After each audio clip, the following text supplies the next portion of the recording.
Right, so let's have a look at the business of children and care. Raising kids costs a fortune. In the UK, the average cost of raising just one child is an eye-watering £311,000.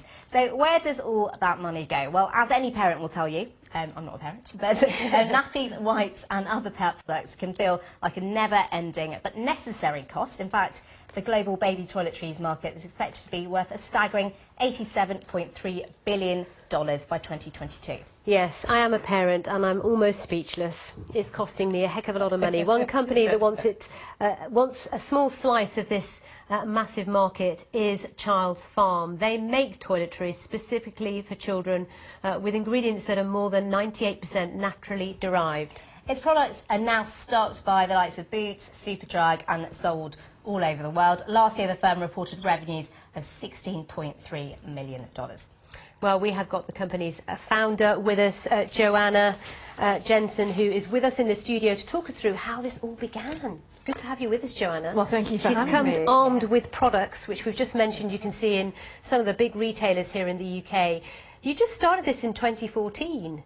Is that right? They came up with the idea 2010, really because of the age of my youngest, who had very poorly skin, and spent a couple of years working on it. And I had no retail experience whatsoever. I thought you went into a store and you said, here, I've got these wonderful products. When do you want them?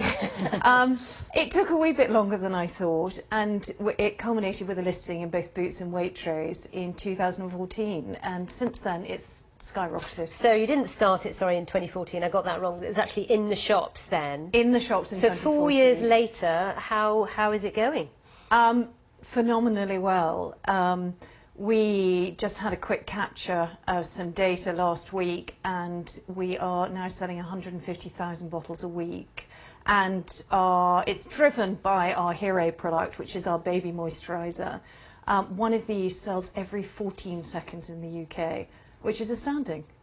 That is astounding. It's interesting because we hear a lot about companies Amazon proofing. So this idea that Amazon comes in, it becomes this big player in the market, and then everyone has to slash their prices. With toiletries and makeup, it's having less of an effect, you find?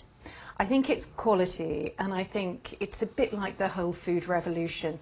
Parents are much more savvy now about what they're putting on their children's skin. And it's incredibly important with the development of atopic eczema. In the UK, it's 1 in 5 under 5s have it. In Australia, it's 3 in 10. So we're looking at a massive growth in irritated and sensitive skin conditions. So parents are taking things a lot more seriously and possibly spending a bit more, but also doing a lot more research. But do we have to pay quite a premium for this? Because what you do find with children's products, as we were just outlining there, is it's really expensive business, and for many right now, they just haven't got the spare cash to pay a bit more for a better moisturiser. Well, I always took the view on what would I be prepared to spend on myself, and we position ourselves as top of mass.